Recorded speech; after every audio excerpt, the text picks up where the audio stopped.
Hello, everybody. My name's Milan Starcic. Welcome to Freedom Rising, a podcast dedicated to empowering individuals on the journey to personal growth, lasting serenity, and freedom from addiction. Tune in and join the movement. Your journey to freedom starts here. We neither represent, promote, or demote any 12-step program or organization. We are merely souls on the path of recovery with the desire to expand our lives and experiences and share them with you. Hello, everybody.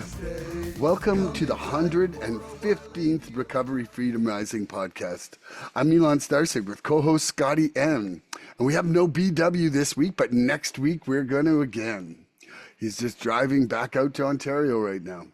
Today's topic is friendship. Can you share what friendship means to you, Scotty, and why you're happy to discuss this topic here today? Yeah, my name's Scotty. Yeah, gotta get that out of the way. So when I think of friendship in general, I've had some good some good friends in my life that I've had for a really long time, and I thought of this podcast as kind of a way to celebrate that in a way. Um, I think that friendship is something that can grow out of fellowship within the program, within the rooms. And I think it's a really important uh, aspect of recovery is to have people in your life, right? I I've never really struggled making friends, but my circle of friends today that are like my really good friends, that's a smaller circle, right? Mm, So, and I'll talk about that in one of my topics. awesome. And, for myself, I just, I feel such overwhelming gratitude for the friendships and especially the people that that I've been sharing this podcast with, like yourself, like BW, like Andrew, like all the people that I am. And, the fact that we kind of go deep into some of our personal histories and into our feelings about things and our philosophies, I feel that it's like an accelerated program of bonding that Hmm. occurs. Hmm. And for me, the end of my addiction was a really lonely place. And I just don't feel that inside my recovery.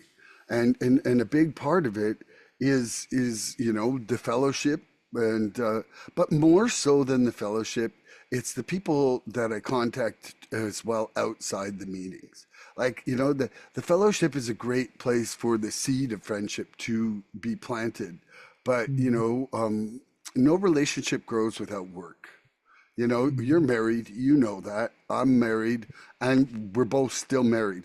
So it shows that we're evidently, well, it shows that we're both willing to do some kind of work there, right? But Yeah. friendships are the same. I spent a lot of my life accepting non reciprocal relationships with people that Hmm. really weren't healthy Hmm. for me at all to be part of. And, uh, and now, it's not that I have to get something out of you for the relationship, but I Hmm. think that there has to be um, like a positive reflection of morals or something. Like there has to be something that isn't toxic about it to me. Like I feel like there's just a toxicity in certain relationships and certain types of Hmm. relationships, and I'm really trying not to foster those because they're the ones that keep me sick. Hmm. Yeah. Yeah. The So, the friends that you have to call first, man, and you then and said then it you right there. and then I you stop and then you stop calling, and they don't initiate. I had a And friend 15, 20 years ago, and I said, man, if I never call you again, I will never hear from you for the rest of my life, you know? And, uh, and I just stopped, dude. And I honestly haven't gotten one call since, yeah, you know? Uh, that's a hard pill to swallow. it certainly is because then it makes it feel like you have no value to them. Yeah. And that to me is, that's part of the reciprocation. That's part of what I would call the work of a relationship, is Yeah. showing love to somebody else and making them, giving them a value feeling of that love. Yeah. Like Yeah. love not just being a word, but how you treat them. Yeah. Okay, I'm going to ask the first question here. Okay. In addiction, our friendships were often transactional or toxic. In recovery, they become sacred bonds built on truth. What have you discovered about real friendships since entering recovery, Mr. Baron von Boots? Well, to kind of tie in what we were just talking about, I've met, I've had friends in recovery who reciprocate and who have gone out of their way uh, to be good to me. Um,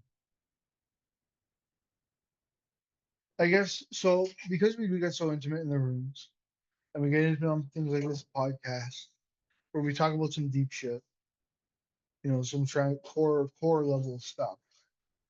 And then, like, I can remember when I first came into recovery in Central Alberta, I got kind of accepted into a small group, and there was a lot of leaning on each other. There's a lot of support, and when I think about it, um, there's so you said we have that common thread, right? I think that one of the biggest parts of friendship is understanding the other person and meeting the other person where they are. And I think that's something we strive for in recovery. I think that, um, if I'm honest, so like, I mean, my wife's my best friend. We met in recovery, and that got kind of poo-pooed on for a while. But but then actually my strong my so I'm still in contact with friends I made in kindergarten. As crazy as that is, right? That's because of social media though. So if it wasn't social media, I wouldn't know where they are or what they're doing. But we keep you're muted. You're muted. Milan, you're Just muted. because it's a Facebook friend, does that really make it a friend? That's another thread we can talk about a little bit here. Well, and we should address that. Yeah, yeah. I mean, that being said, every time I go out east, I end up hanging out with them for a bit. Okay. So it's Yep. it's still it's still a friendship. Yeah. Cool. Um,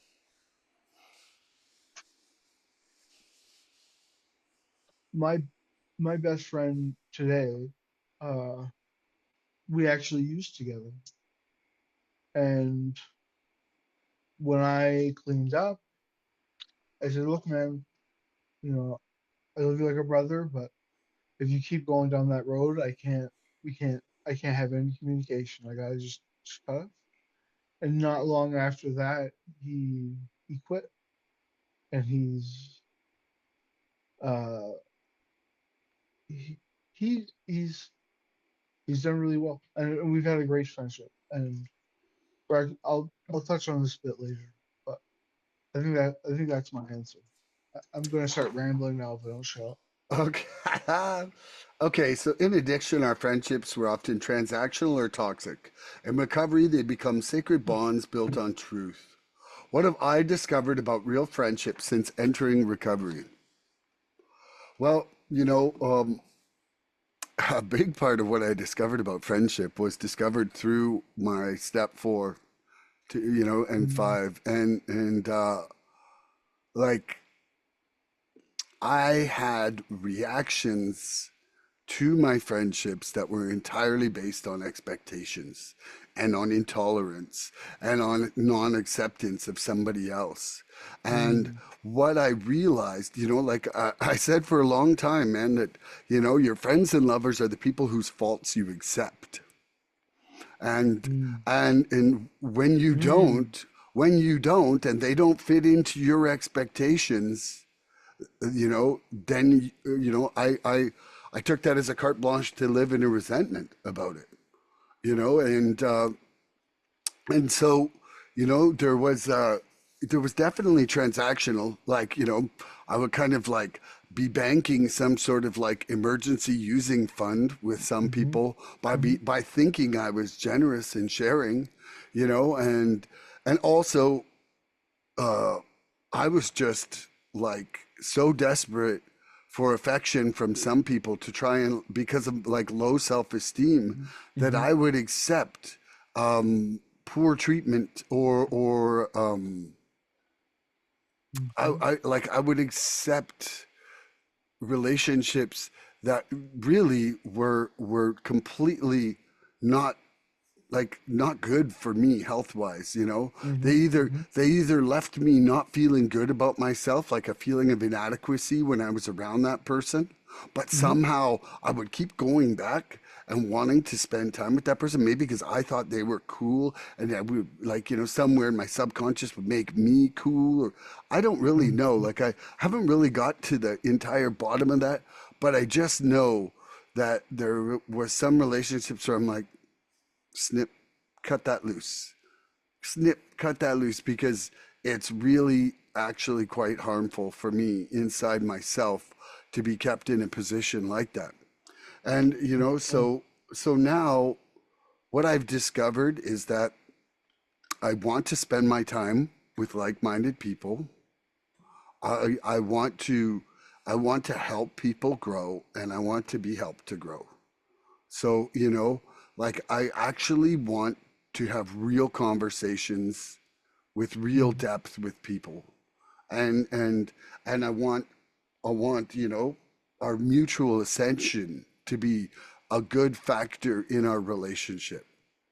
You know, Yeah. I would like for, like, I consider, like, marriages and good friendships, they're not like two lines joining. They're like a helix of the DNA, Mm-hmm. and Mm-hmm. if you're not kind of spiraling and growing from it, quite often it's one person stepping on another to get higher, Mm-hmm. you know? And Okay. so I think that answers the question for me. And now I'll pass it over to you. You said you had a question, so I'll let you say that. And then I've got a pile of questions. I came well prepared Yeah. today.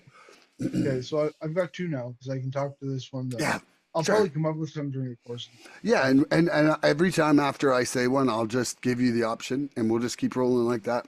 yeah. Yeah. So one of the things you mentioned was how uh, we can engage in activity to create harmony outside of ourselves, but we do so at the cost of our inner harmony, right? So have you had relationships in recovery where, um, I mean, everybody's full of snakes. If someone tells you they're not full of snakes, they don't know themselves. Snakes? Yeah, you know what Okay. I mean, like Yeah, yeah. the kind of thing, right? I mean, I have mine, you have yours. I'm working a Mm, program, so I'm trying to work with mine. mm. Have you have you ever found a friend in the fellowship that turns out to be uh, like it turned into a toxic friendship? Do you know what I mean? Absolutely. And, inside my 20 months of recovery, there's two people actually I blocked right out of my life. And I'm not insulting them one bit, but um, it was with much sadness, actually, that I finally came to the realization that it was the only, my function to them was like, Transactional.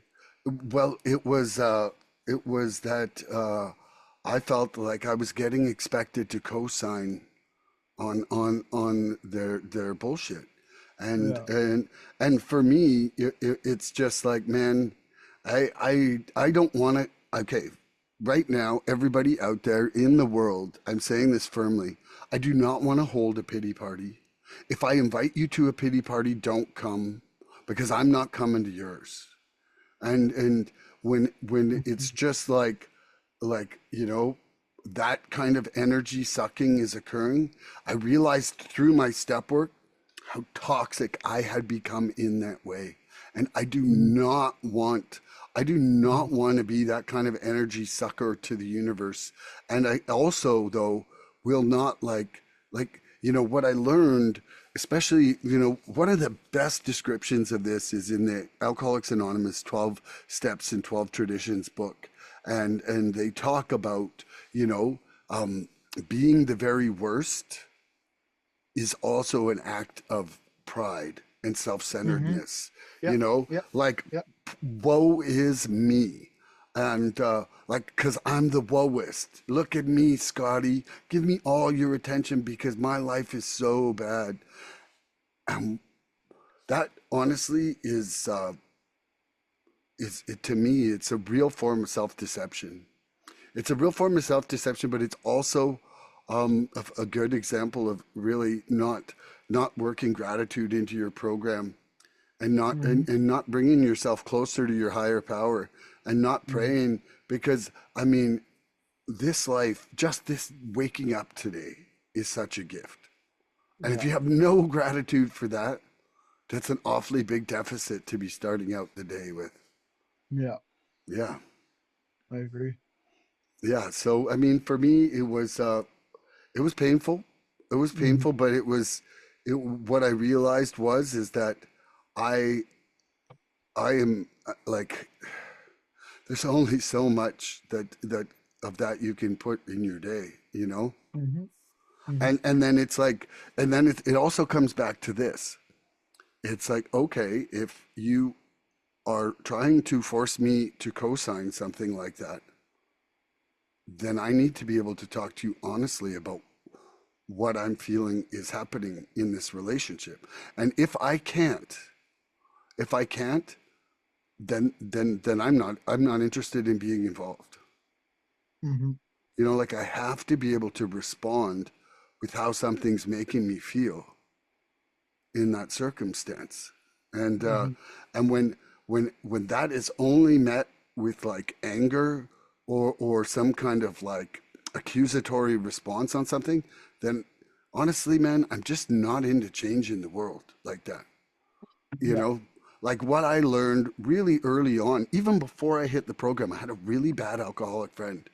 And I tried to save him when he wasn't willing to change, like his family had kicked him out, shunned him, he lost his job, and I went to give him a place to live in that. And all I did was enable his addiction for 8 months.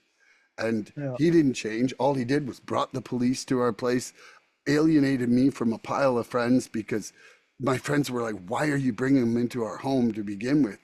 And he Mhm. didn't change and he didn't want to change and he still hasn't changed, you know? Mhm. And, so I'm not, I learned really young that you can't change people who don't want to change, Mhm. you know? Yep. Yeah. You can lead a horse to water, but you can't make it drink. No. But who was it there? Andrew says, you could sure get him a little thirsty. That's funny. I also like you can lead a man to a library, but you can't make him Yeah, exactly. think. It's 100% true. Some people go in there and they're like, what is this horrible place? And I'm like, what is this fountain of knowledge? Yeah. Yeah. Okay, so now you got to answer that one. Okay. So creating disharmony outside, or creating harmony outside for disharmony inside. Few things come to mind. One of them though. So I'm an introvert. Um, more less so now I think than when I came into recovery because I'm just more secure in myself. But being an introvert, one of the ways introverts make friends is they get adopted by out outroverts or outbursts. You know what I mean? Yeah. It's like a that it's like, oh, this human likes me, I'll like them, and blah blah blah. But what I've noticed a couple of times in my recovery is that um some of those really charismatic people, they have sneaky disharmony properties. They can kind of weave their way into your life slowly, right? And the prime example I can think of uh, is narcissists, right? Um, For everybody out there, describe what a narcissist is. so a narcissist is someone who's self-absorbed. They only think of themselves, and they view most, and I think all, or I can't say all, but most of their uh, relationships are in transactional, manipulative um, style that they've kind of become a leech in a lot of ways, where they'll use you for what they need to use you for, and then after a while, uh, they'll um, if you have no further purpose for them, then they just drop you. Right? There's no actual. Uh, That sounds like most addicts. yeah, there's a lot of us in recovery, and um, and I think due to the obsessive nature of addiction, I think that's really accurate, right? Because Mm, when I was in active addiction and I was in a situation where I needed more drugs, I didn't care what I said to who, I didn't. It was whatever I could do to get more drugs. mm, So I think I think there are narcissists in the fellowship. Um, Not everybody, but I know that when I was when I was in recovery, I had a friend that was or someone had moved into Red Deer, and they're very charismatic, and this is actually something that's played out a couple of times. Where they moved into Red Deer, so they moved into my area, very charismatic, won lots of people over, won me over. Then, um, as they stayed, that charisma and that charm slowly wore off as their truer selves became more apparent. And eventually, some of them moved away, and some of them uh, I just dropped. Right, like you said, like for me to be able to keep harmony within myself, I need a friendship that's creating harmony as well. And I like the word harmony because the musical term, right? mm. It appears in physics as well with constructive and destructive interference. But I want a mutually supportive relationship, and narcissists don't do that. So um, I have to be wary because I'm easily won over with charisma a lot of the time. Mm. I really am. I don't know. Maybe I'm naive to a lot of things, but I approach new people with love and acceptance, and inside that is an element of trust. I would hmm rather walk around the world getting hurt once in a while than walk around the world living in distrust all the time. yes, Like, yes, honestly, I can take the pain of getting hurt, but I do not want to live in the fear of mistrust forever. no. I think that's a really good point. I think that's a really You good know, point. and I don't care. Like, I would rather be known as naive. I would rather be known as the happy naive person than Yeah, the fearful mistruster. yeah. You know, I like that. I totally agree with you. I totally agree with you. I believe give the world a chance, and then Yeah, like someone really does something wrong, I don't have to ever trust them again. yeah. Like, but then they have created that mistrust, not my fear. Right. Yeah, Yeah, it's like there's 8 billion people on this planet. that's a whole. If one person harms you, there's no shortage of other people to look for. You can't let an asshole make you an asshole, or they Yeah. win. I've got a good story for that. Go for it. All right, so this I is love you, Scotty. By the way, I haven't said that yet today. I love you too, Milan. I love you too. All right, so um this isn't a real life story. This is a Parable. parable or whatever you want to call it. Um so a man comes across a fire in the wilderness, and there's a snake in the fire that can't get out. Uh, so he reaches into the fire to try to grab the snake and save it. And when he does so, the snake bites him. So he lets go, the snake falls back into the fire. He then finds a branch, which he's able to use to get the snake out of the fire. And the snake gets away, it's healthy, whatever. And his traveling companion goes, "Why did you help the snake after it bit you?" And um, he said, it's the snake's nature to bite, and it is my nature to help. I won't let the snake's nature determine my nature. Exactly, exactly. I love that. That's exactly what I meant with that. Don't let an asshole make you an asshole. I don't know.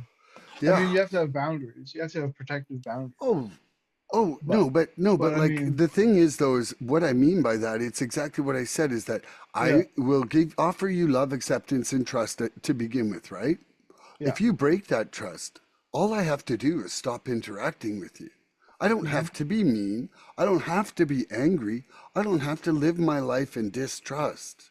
All I have to do is stop accepting or instigating action with you, and you will slowly fade into the rest of the world. Like yeah, life is like that. And I yeah, know that from 53 years of experience. Like I don't have hmm to even say goodbye to you. I can just stop accepting or instigating interactions and yeah. it will fade. And that's It does. something and It and and does. and, and so for me, like that's enough.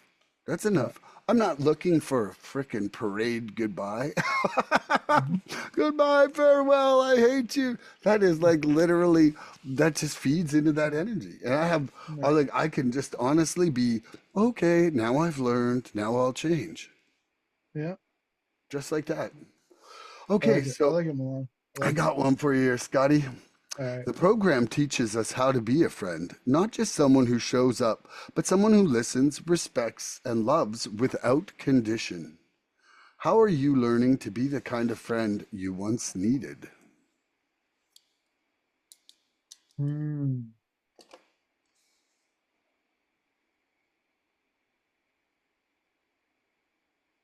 I think through step work actually, um, because through step work I was able to find out who I was, and that gives me a basis, right? Hmm. The term that comes to mind is meeting somebody where they are, right? So um, there's two folds to that. There's um, like it's not about reaching down to help somebody up or reaching up to pull yourself up. It's more like a mutual thing, right? So there's situation, yeah. So situations where I think it shows up for me or had shown up for me. I don't do this anymore, but it was putting people on pedestals. So I would have people friends or I thought friends, and I would hold them in higher esteem than some people. So I would talking about boundaries, that kind of stuff. Like I would kind of let a few red flags slide, right? And that's burnt me a couple of times. Um, I think I think that uh,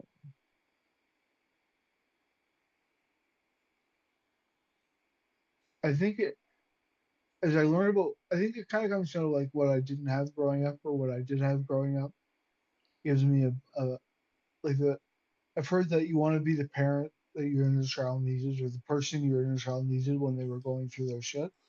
Hmm. So for myself, I think uh, I don't know. I'm kind of struggling this morning with cognitive behavioral issues, so I feel like I'm rambling off topic right now. But I'll, I don't really think you were, but if you want to leave that there, we can go on to the next one.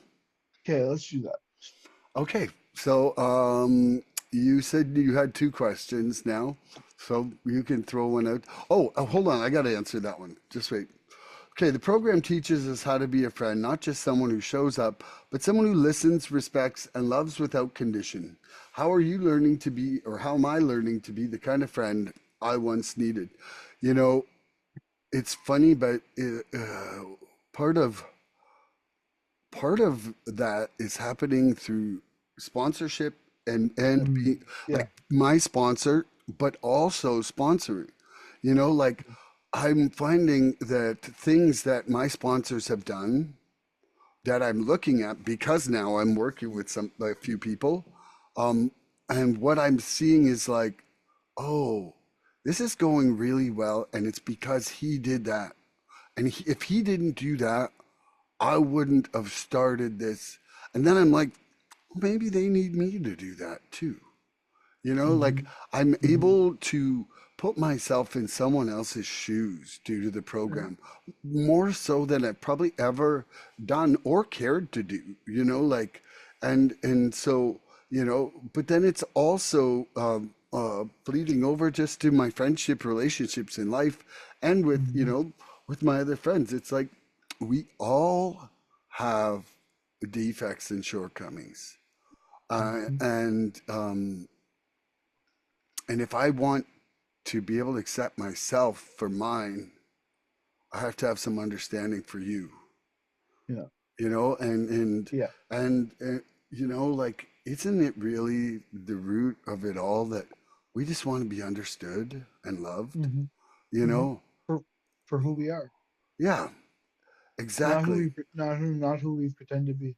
I have a conversation with one of my sponsees every morning about a spiritual principle. We got a list of 100 and we're going through all 100, and every day we have a phone call in the morning and it's like a mini meeting. And today was tolerance.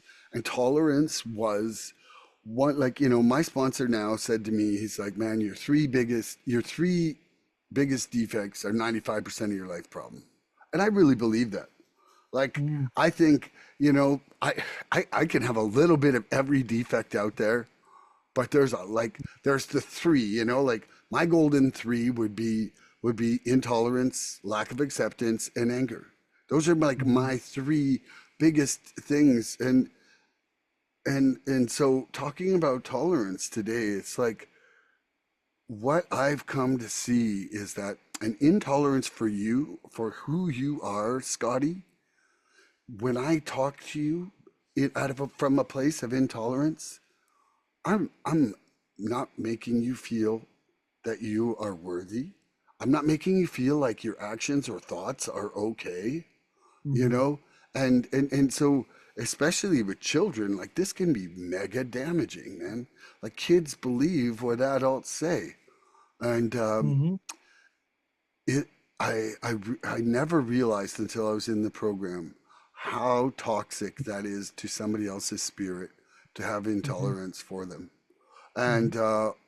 And so it's something right now that I really want to work on, you know, on a every level relationship basis, you know, like Yeah. parenting, kid, you know, wife, friends, you know, because ultimately I'd like to be friends with everybody in my life, regardless of if it's a family relationship or not, Hmm. you know. Hmm. So yeah, Uh, okay. so I like what you had to say about sponsorship because I think that my my first sponsors when I came in originally and when I came in this last time were some of the first deeper relationships I've had with people, right? Like I mean with your sponsor and with my sponsees, I go through some layers of stuff, right? Like we get down, we dig down.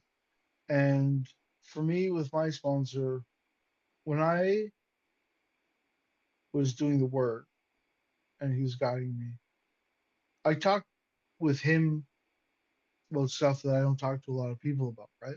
There's like just because I'm in recovery doesn't mean I'm an open book for everybody.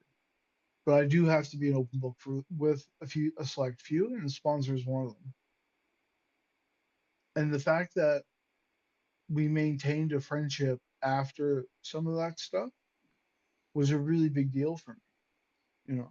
So That's when I think about that first friendship and the help that we need. Because, like you said, it's because like I can only really sponsor the way I was sponsored or the way I like when you've had a couple of sponsees, you realize you have like a sponsorship style.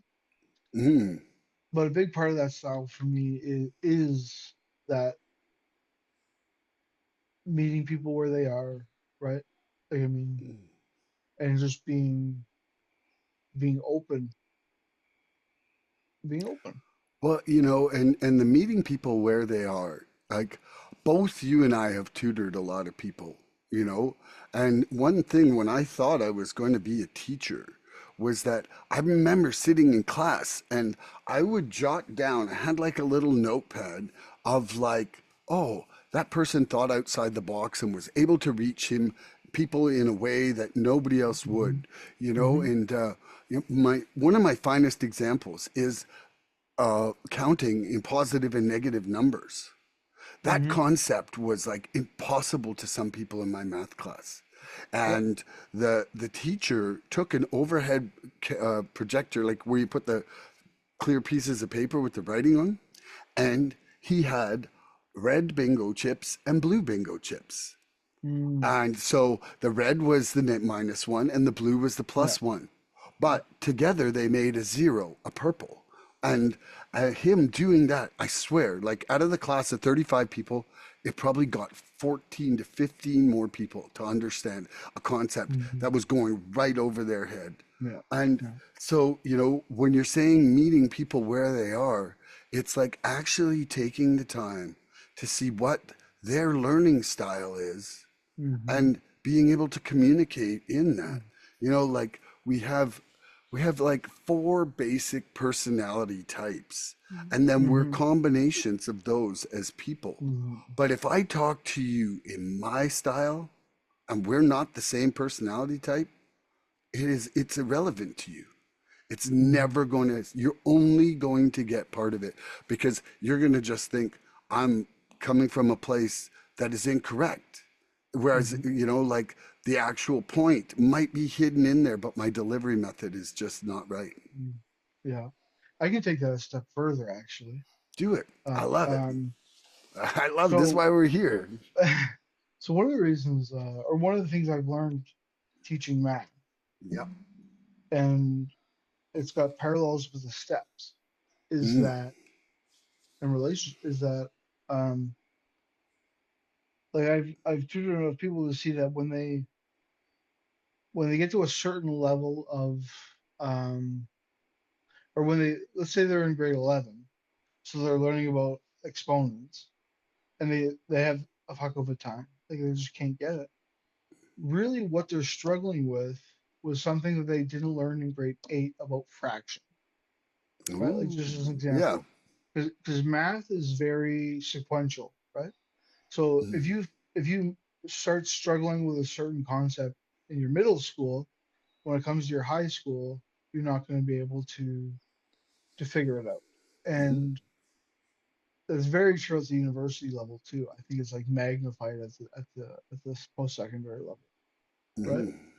Like like you can't do multivariable calculus if you can't do one variable calculus, right? Yeah. It's just not going to work. But I think that relates to step work and relationships. So in step work, one of the things I've been taught, and I found this to be very true, is that if I'm struggling with a step, uh, it's because I didn't do the previous step well enough. I 100% agree with that now.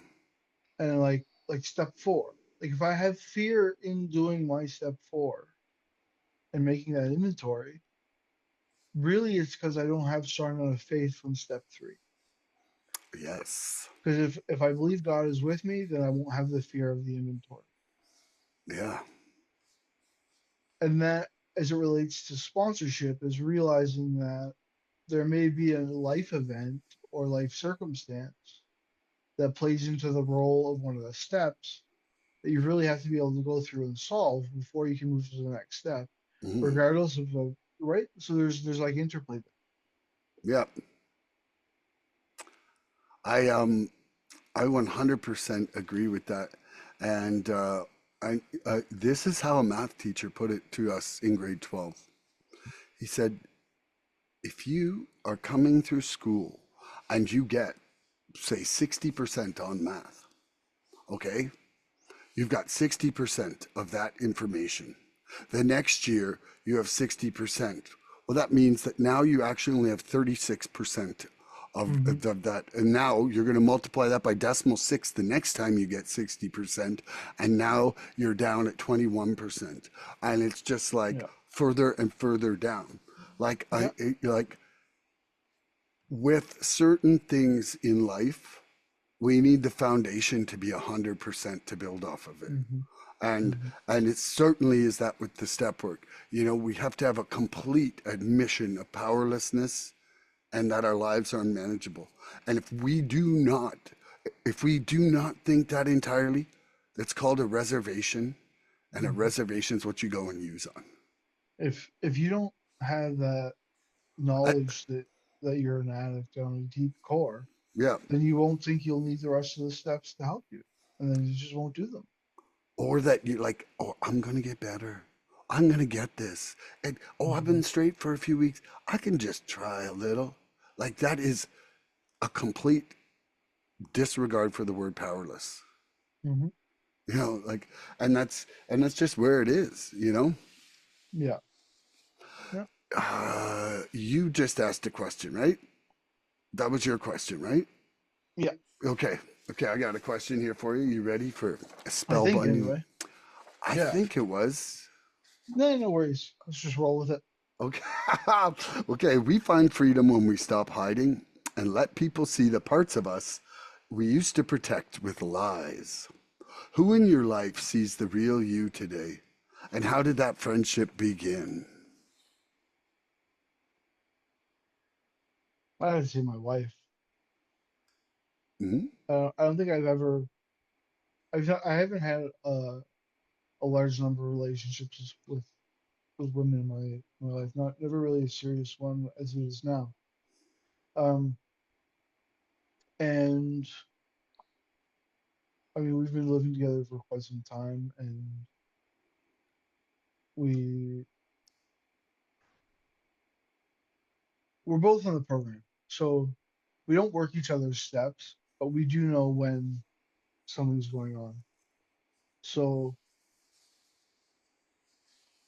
and that really, um, I can't describe how that process works, but you do get to know somebody on a pretty intimate level and very intimate level.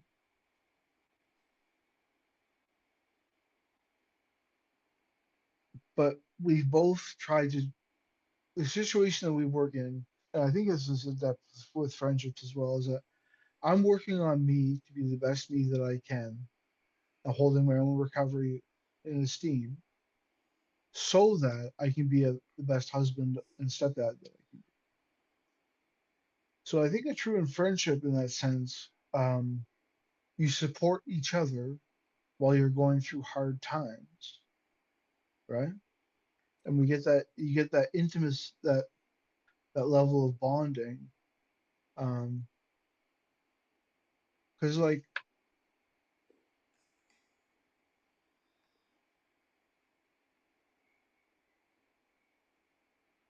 I mean, if you take a stick and put it in the sand on the beach, one single wave can knock it over, right?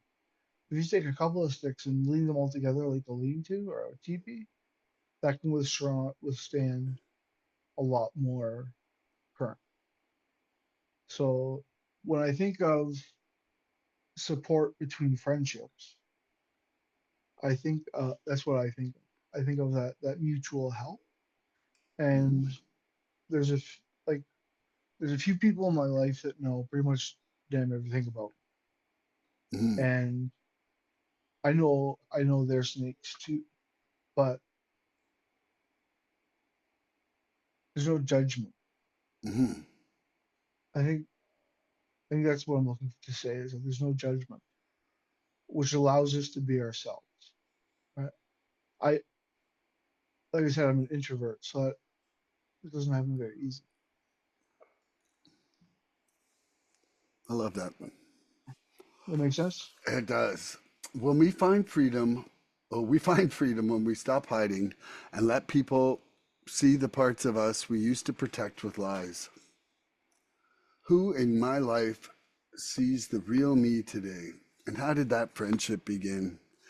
Oddly enough, the very first thing I thought of when I made this question up was my higher power and the universe.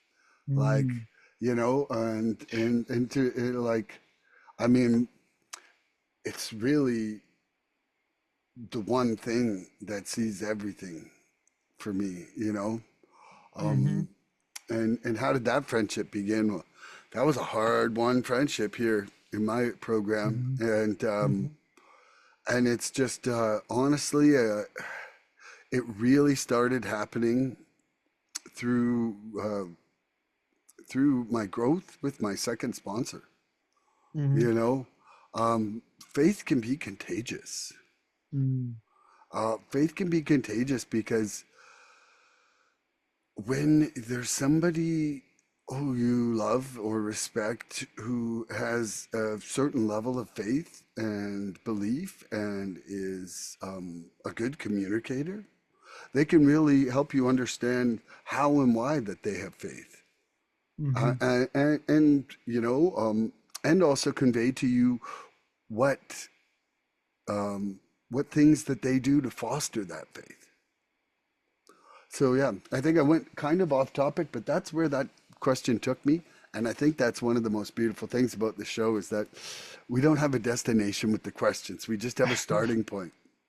yeah, It's true. I really love that. Like, men, give four people the same question and we always have different answers. this is There's true. never been a show where it's just like ditto, ditto.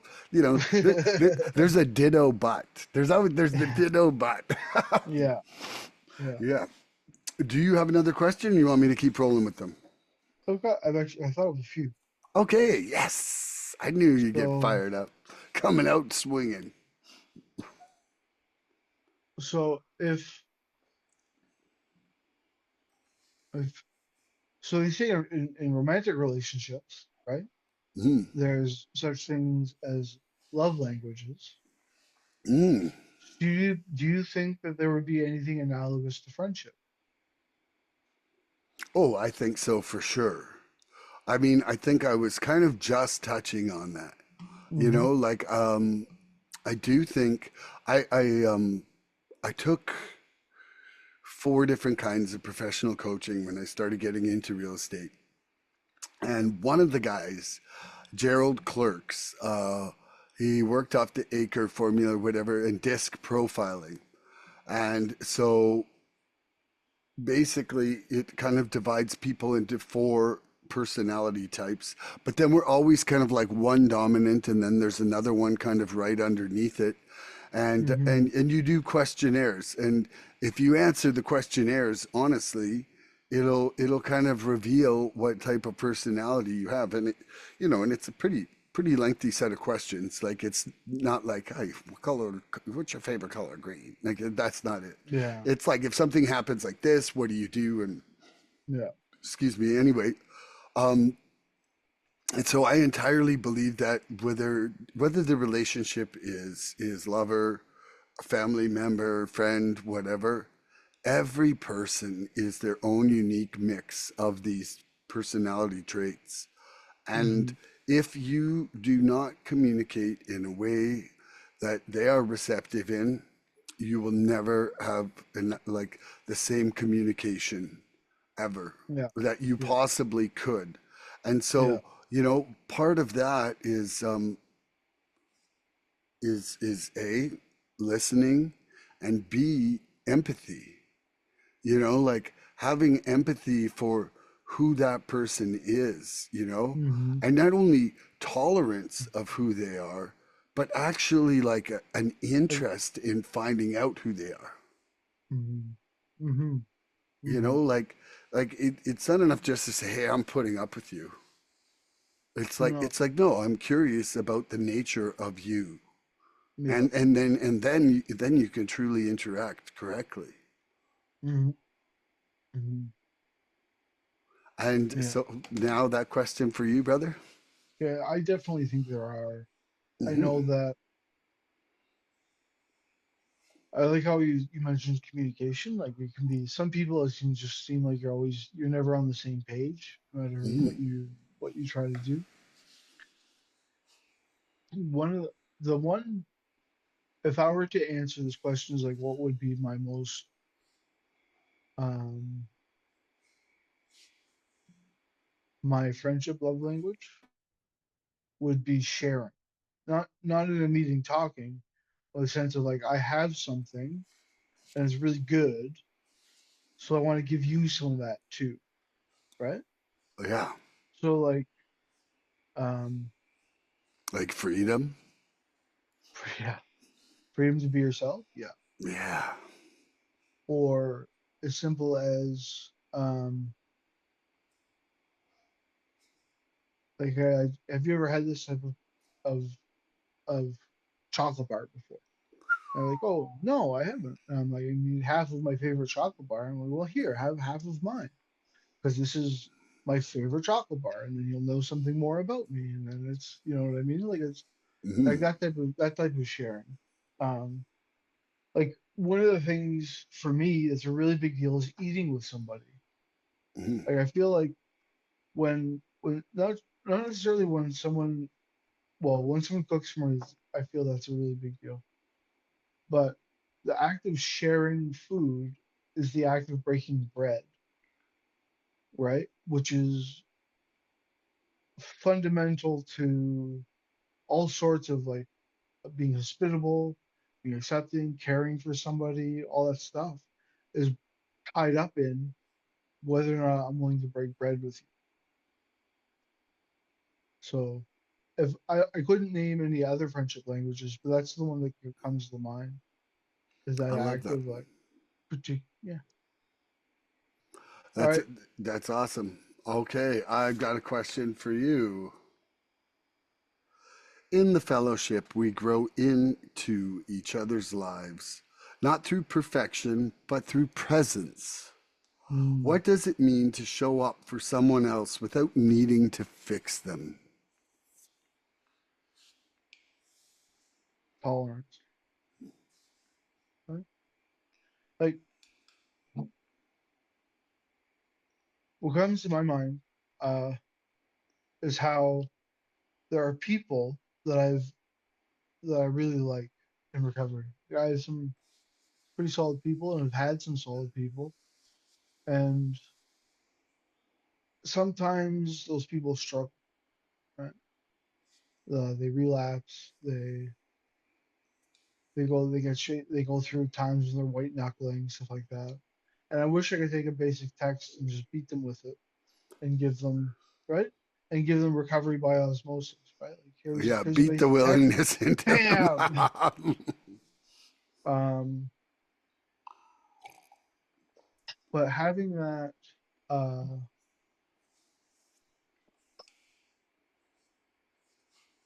realizing that someone isn't a total failure because they've relapsed, right? And two, that everybody white knuckles it for parts of their recovery. If they didn't, the recovery just won't work. So not holding those against somebody and instead seeing like what can I do to make the meeting a safe environment? What can I do to bring this person back into the fold of recovery? Does that make sense? Yep, 100%. I've been listening to the speaker tapes right now. It's a Mm, guy and his sponsee, and they're going through their understanding of the 12 steps. And, and they're really talking about, how we really shape our day of seeing how we can be of service to others. And essentially, I mean, the end of your response there really was talking about service in various forms. hmm And ultimately, I think that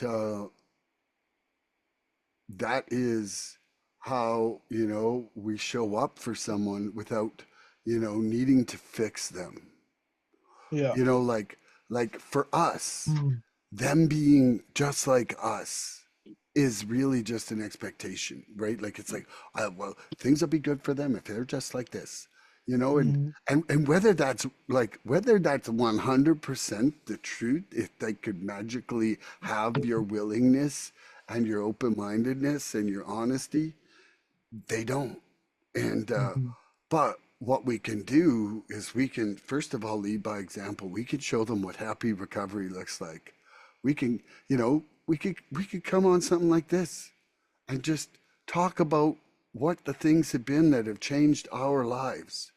And hopefully somebody out there is going to be like, man, that looks like a lot more fun than the living hell I'm part of right now, you Yeah. know. And it doesn't come with any insult for anybody. Like if you don't think me and Scotty have looked like a bag of shit, been strung out, and not needed help at some point, then Mm-hmm. you know, then I don't think you're listening to the podcast. You know, like we have been the poster child for the dying addict. And, Mm-hmm. you know, and the fact is that I want nothing more than to help somebody. And not because they're wrong, but only because I know how painful it is to be there, Yeah. you know? Yeah. And, and I just honestly think if somebody had shown me a happier sobriety, I don't think I would have stayed where I was as long. But I didn't Mm-hmm. have any examples of shining sobriety. You Mm-hmm. know, like I didn't see anybody that was really happy, really straight, really joyous, really free. Mm-hmm. And, you know, maybe I was keeping myself from the places where those people were living.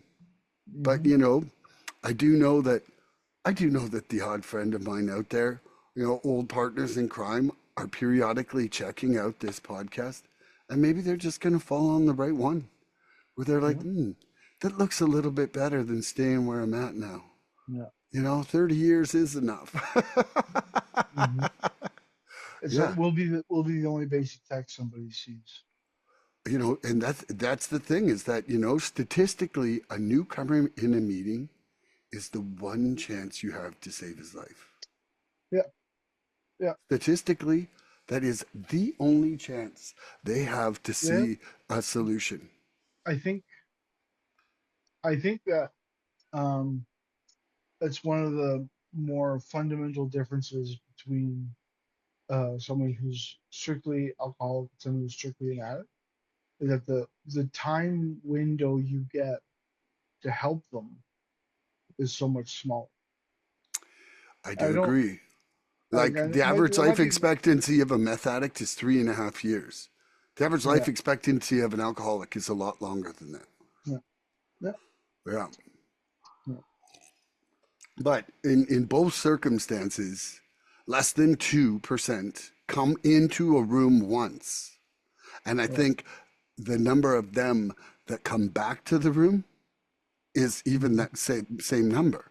So like we're mm-hmm, talking in the 1 out of 10,000 that are going to mm-hmm, show up, or 4 out of 10,000, I think is the correct one.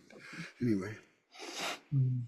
yeah. So I mean, you know, choose your words wisely and love excessively. Yeah, You know, I think.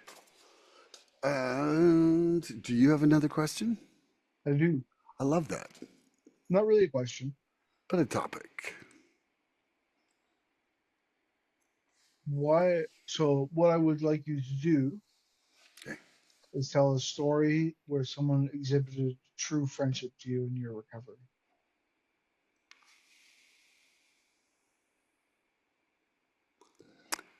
Well, you know, I would say that the very first example is when I walked in to the treatment center. I thought I was going to jail. Okay, like I had no clue what a treatment center was. I was like, oh Mm-hmm, shit, I'm gonna be one of the inmates. I was scared because I was gonna be around all these addicts, like these scary addicts. And I mm-hmm, walked in the door, and literally, my friend young Gabriel turned to me and said, "You're in the right place." 5 words. 5 words changed entirely how I felt about where I was. Was I doing the right thing or not? Was I going to be okay? Yeah. It was like that simple act of kindness that he didn't have to do. He didn't even know Yeah. me at the time. Yeah. It was just like that act of kindness completely changed my life right in that moment. Five Yeah. words. Never have I had five words change my life greater than that. You know, Hmm. and it might have been a really careless act on his part. Even better.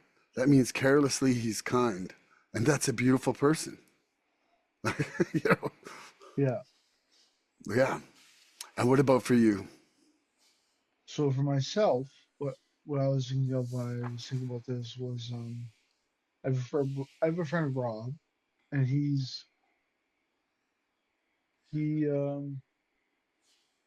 built a real solid for me. So I've talked about this before, where I dealt with a lot of psychosis. And when I was first cleaning up this last time, the psychosis was pretty bad, even into recovery. So myself and Rob were cleaning up around the same time, um, and I was in the psych ward. So um, he was a welder, and so he was taking a welding course at the Red Deer College. The Red Deer College was fairly close to the hospital. It's like on not close, but easily traversed paths to get to the hospital, as well as to Tim Hortons. And he very often, like more than was necessary, he would swing by the hospital after his course with a coffee, and we would drink coffee and play crib. And for a time where I was at such a low point in my recovery, right? It was like I think this might have been one of the first times I was hospitalized in recovery. And it's like I shouldn't be dealing with this shit anymore, like this is bullshit. But um that act of just acceptance, non-judgmental, wishing me the best. Um, like I look forward to those coffees, and it was a real bright point in an otherwise dark world. And that's real support. Hmm. He Like, wasn't trying to fix me. He wasn't telling me to do certain drugs, not other drugs. yeah, He wasn't saying, "Oh, I'm worried for your clean time." It was just, "Hey, here's a coffee. Let's play some cards." yeah. And that's great. That's a good education on your part, of sometimes that's all somebody needs, right? Yeah, Okay, I got a question for you. Are you ready? I am. Honest friendship is a mirror that reflects both our growth and our blind spots with love Mhm. instead of judgment. What recent insight about yourself has come through a friend in recovery? That's a good one. A really good one. Um, so the biggest, uh, I think one of the larger revelations I've had in the last year, and it's not something I really,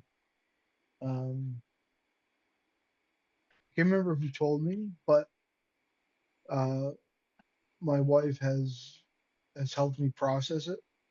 Is that there's a level of service that you can do in recovery, right? Some people do a lot of service, some people don't do as much service. But the question was posed to me, how much service do I do that's an act of people pleasing, right? Because we're good at peer pressuring each other to do things as addicts, right? It's a fundamental part of addiction Hmm. is that you're good at peer pressure. I see it with service all the time. Um, and with my service, I've burnt myself out of a position that I currently hold, and probably. hurting the group more than I'm hurting the fellowship more than I'm helping it at this point. It's not an easy thing to say, but something that I think is real, and that's the webmaster position. There's a few things that have to, that I'm responsible for, and I've been in a situation where um, I don't want to do it anymore, and that impacts directly impacts my my ability to operate. But then the other night, and this is where my wife called me on it, it's because someone was looking for a sponsor in the room, and someone said, "Hey, Scotty, will you take another sponsee?" I'm like, "Yeah, I will." Right? So it's not, it's not.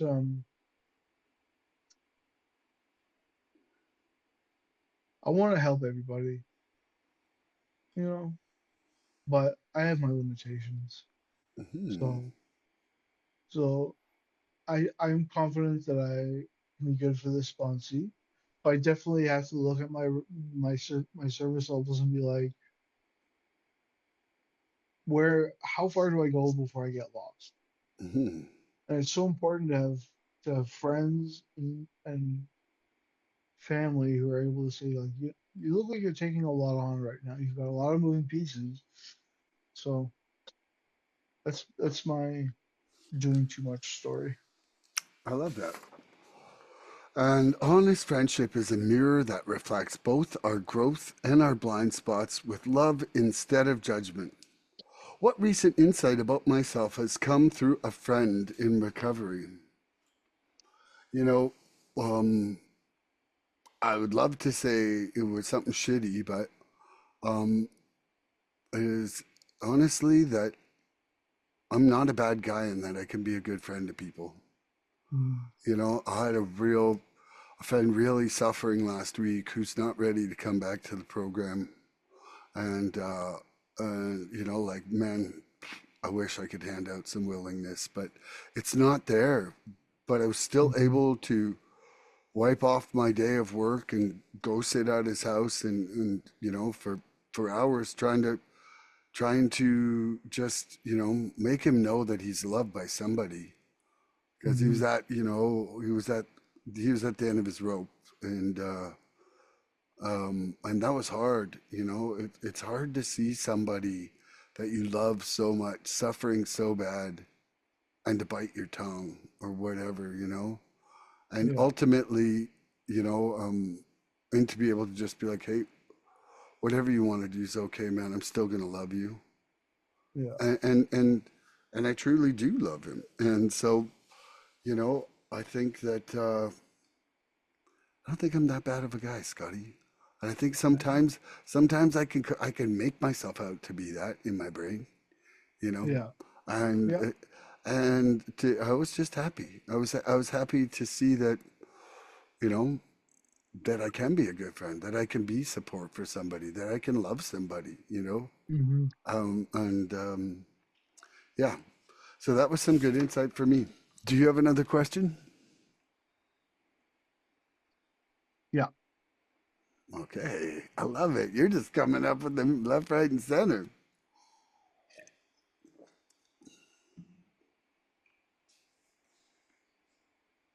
So it's kind of like two parts to this question, Okay. but one would be um how will I word it?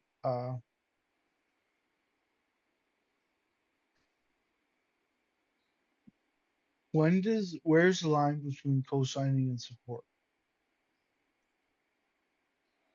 Ooh. Well, Uh, okay. Like for And me, then okay. Sorry. sorry,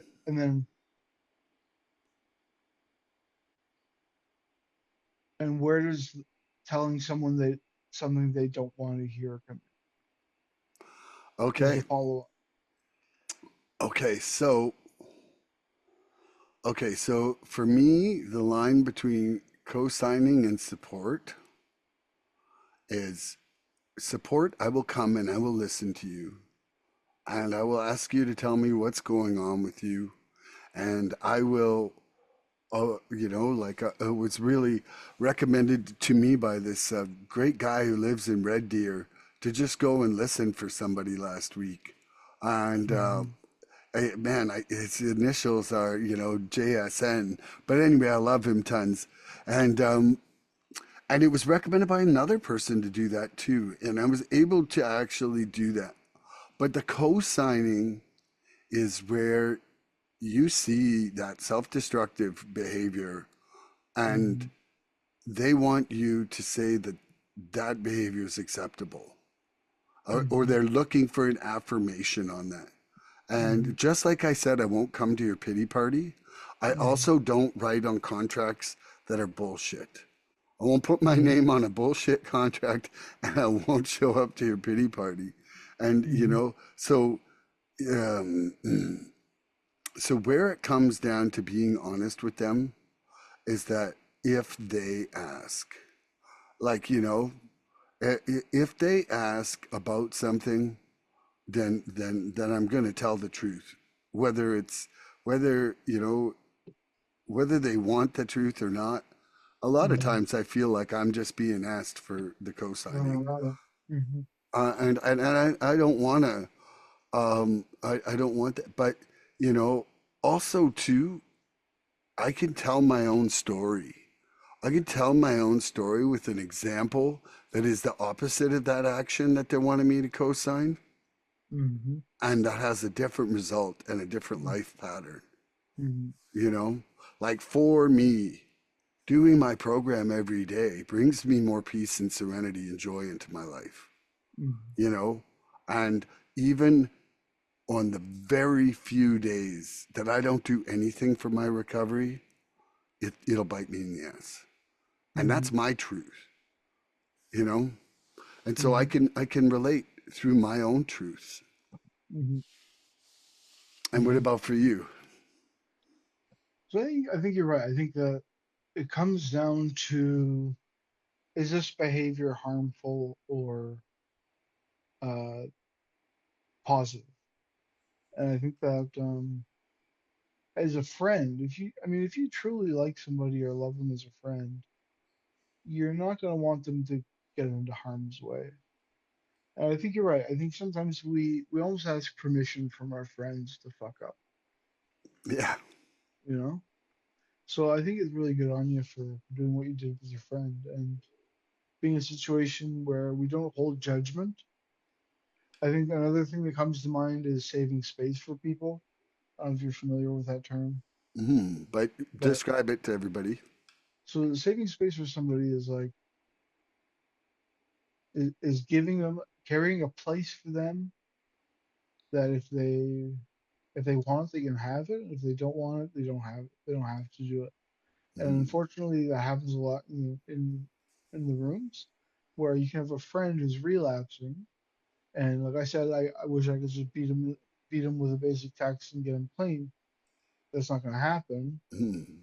So like I have a really good friend that's using right now, and um he knows that I can just take him to a meeting, right?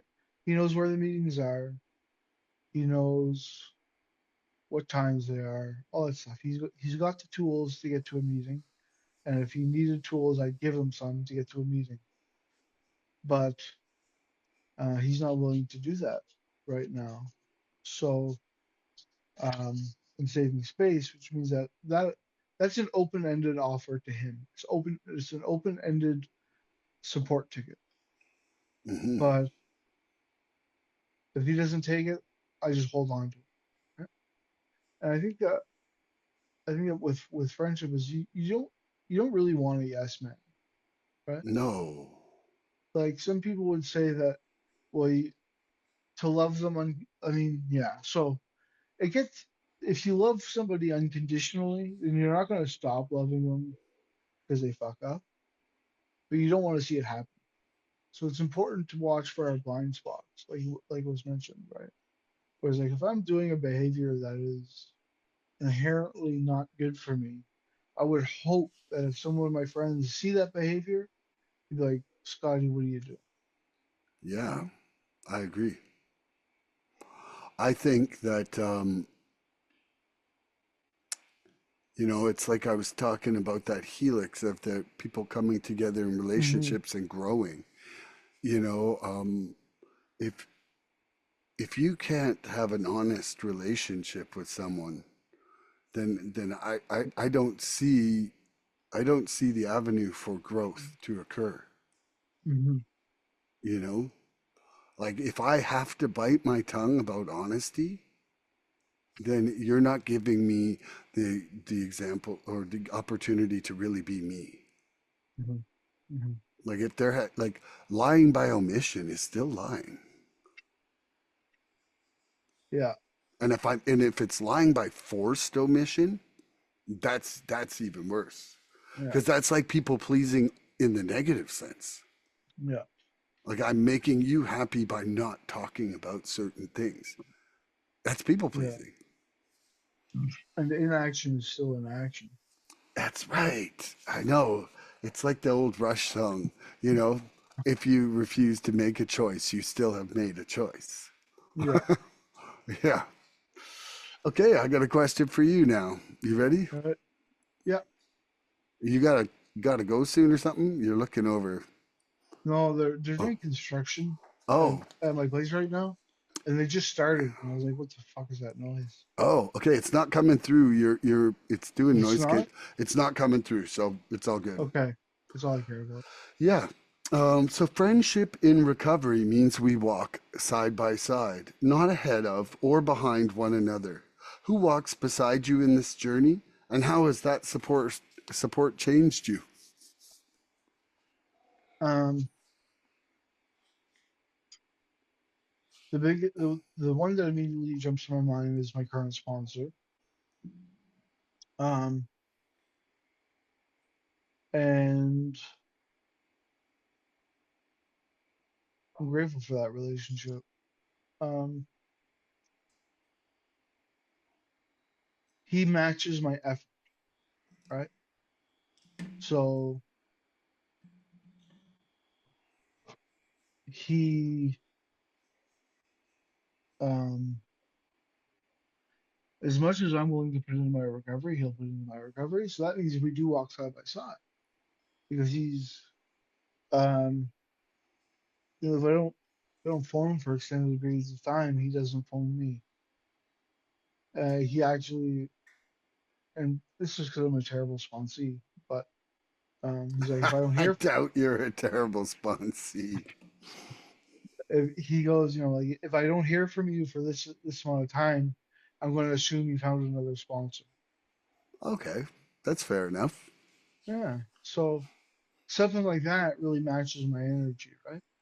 But he's changed my life very in a lot of ways. And the first way is because I'm actually doing a set of steps that's not through the NA step guide, Mm. which, you know, a decade ago would have been blasphemous to me, right? So um he's really through his love and support and through doing the steps in the book I'm doing them, um, it's really softened me and my recovery in a lot of ways. And I'll give you an example. So my first sponsor in MMA was a traditions Nazi, right? As they're called. Mm. Right? So for people who don't know that, there's a set of 12 traditions that meetings are supposed to operate by, and if people, uh, it's almost like a rule of conduct with in certain areas that's not explicit, but um, It's the ties that bind us. it is a ties that bind us. So, but I've changed the way I look at those, right? So one example could be, um, I won't even give an example, but the react if someone does a misstep against them in some way, my my my original recovery self would be like, that's wrong. They should do it this way, and I'm going to tell them, right? Where I am today, I'm like, no, I disagree with that. I think it's a faux pas, maybe. But I want to. give them a safe place so that they can learn on their own what happened. Because I've seen the negative effects of hounding people and of telling people how to share a certain way or all that stuff. And none of it, my opinion, has absolutely no fucking in weight when it comes to other people's recovery, right? So my job isn't to correct them; it's to give them a safe space where they can learn. Exactly. And that's, you know, that's a wonderful, wonderful point is that, you know, the environment we create in a meeting is literally either we're saving a life or we're pushing them back out the door. The meeting is the greatest tool we have for reaching the newcomer. That's right. Okay, so friendship and recovery means we walk side by side, not ahead of or behind one another. Who walks beside you in this journey, or walks beside me in this journey, and how has that support changed me? You know, there's guys like you that walk beside me, and my other co-hosts here that I just feel like I get to learn so much from on a weekly basis. We get to talk about these subjects and much more than just a topic meeting. You know, like the fact that we get to go back and forth and sometimes get to talk about what the other person just shared on in that, it really helps me sort out philosophical ideas in my head. And you know, like to anybody who's out there, I mean, Scotty, you've got 13 years, 15. 15 years. I don't even have 2 years yet. Like for somebody like me, Scotty doesn't talk to me like he's way above me. He treats me like an equal. And that's Mm-hmm. one of the things that I think about this question about walking side by side, you know? Like just because you might know a little bit more about recovery doesn't mean that you are a greater person on any totem pole. We are Mm-hmm. all equal. And and the only way I'm going to learn, you know, isn't just through osmosis from the book. It's going to be coming from interacting with other people in the Mm-hmm. program. You know, Mm-hmm. like I learn something when I'm sponsoring, not just being Mm-hmm. sponsored. Like Mm-hmm. sponsoring, man, I have learned so many amazing things from my sponsees. And Mm-hmm. you know, and I'm also really been gifted. Shout out to John W out there, my sponsor. I love you, brother, and you've taught me so much. And my first sponsor, man, Quill, you were an amazing part of my recovery, you know? And so, but also too, you know, it's those family members that stuck by us, that are still in our lives, you know. We're not better than them because we're in recovery now, you know? Like, and I see all too often, you know, people come to the meeting and shit talk their families, you know, like, and I'm just like, man, like, do you, like, they put up with a lot of scroungy, gross little attic habits for a long time, you know? Mm-hmm. And I think it's all about us just learning that love and acceptance and tolerance, you know? It keeps coming up in my life. And why does it keep coming up?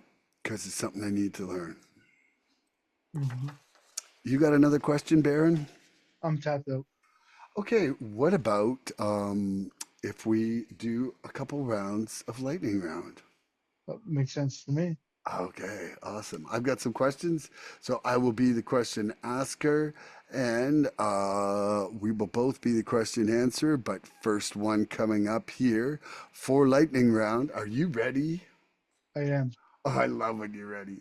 Okay. By the way, I love you. And this has been a fabulous episode. Um, the old idea of friendship was built on fear, manipulation, or survival. The new one is Mhm. rooted in mutual care and spiritual purpose. What unhealthy ideas about friendship have you had to let go of? Definitely the co-signing my bullshit part, right? Mhm. Um, I, I mean, look, So at the end of my using career, I was using, before I retired, I I surrounded myself with people that used the way that I used, right? So it wasn't abnormal. It was a normal thing.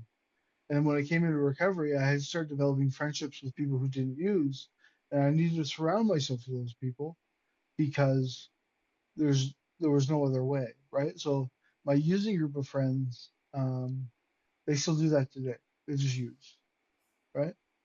And but when I switched over to a recovery circle of friends, that's when it really, that's when that's how I stay in recovery by keeping people in my life who are fighting the same battle I am.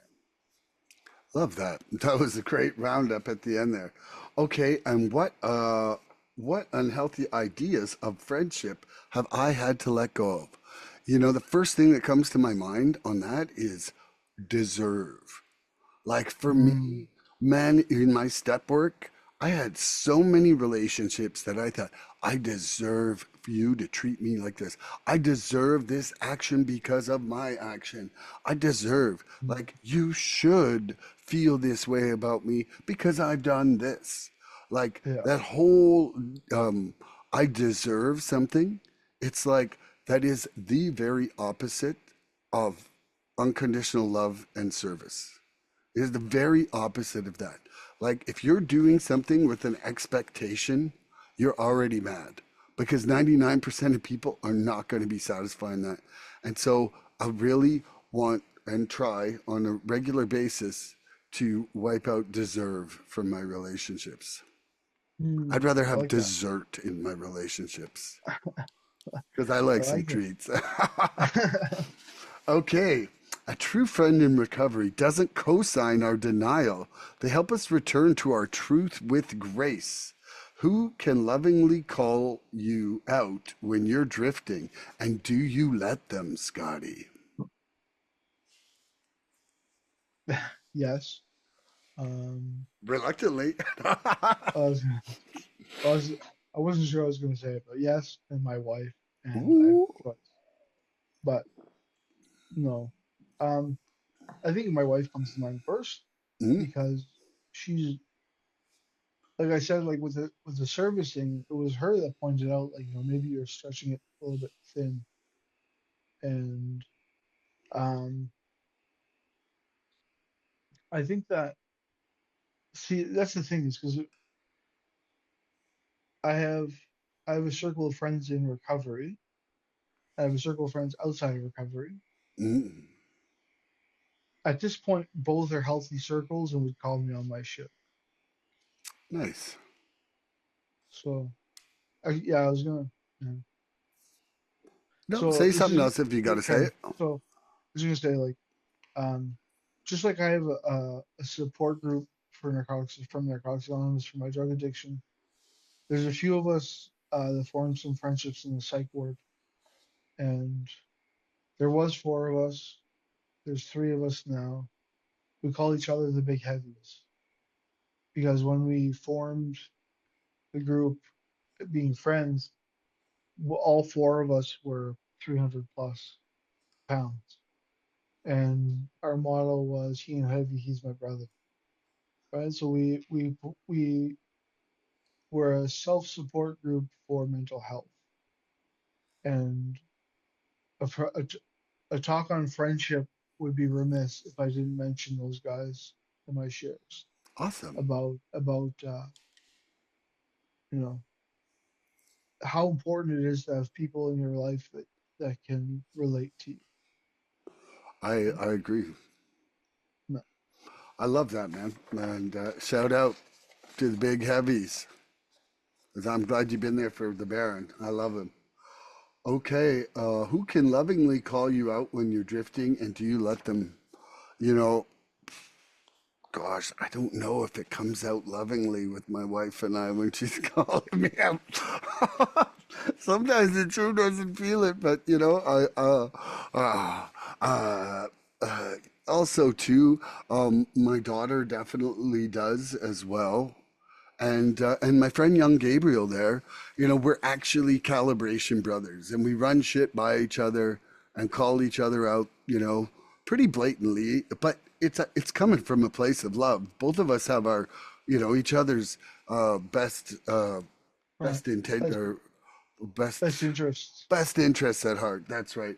And then sometimes really when I'm talking on these episodes, it's kind of like I can hear myself almost get called out by what I hear other people sharing, and I'm like, ooh, ooh, ooh, can't get away with that one. So yeah, I think that I have a real support group, and then also I do have a couple of friends external to recovery that I walk and talk with weekly, and generally we do run each other's lives by each other. Yeah. Okay, so okay, here we go. This is a good one, Scotty. Friendship is no longer a performance. It's a place where we go to be real, vulnerable, and free. Where in your friendships do you feel the safest to be imperfect? Um, with my friends, the big heavies, and with my wife. Um, I think, and my sponsor. I feel like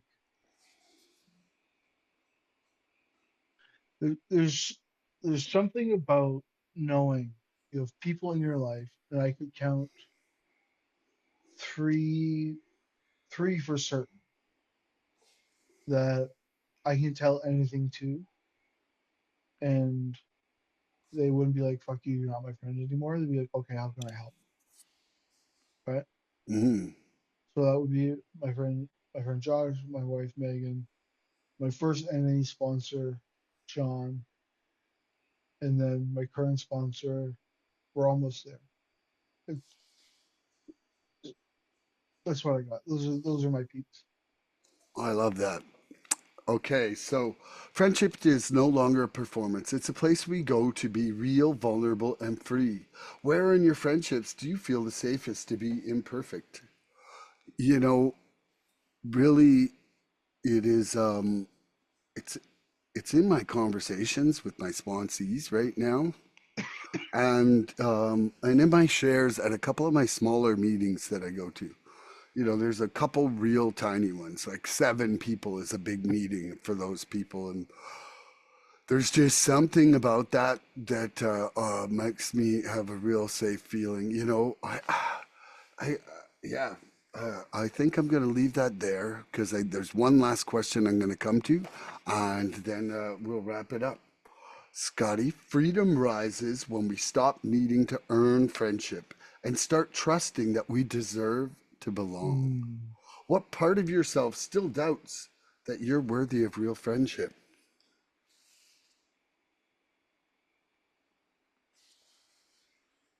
So like I said, I'm an introvert, and I don't do this to the extent some people, but I still do it where I wear a bit of a mask sometimes, and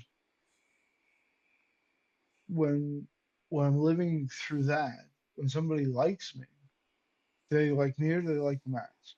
So then I get into a situation where it's like um, they wouldn't love me if they knew the real me. They wouldn't be my friend if they knew this. They wouldn't be my friend if they knew that. So that comes up.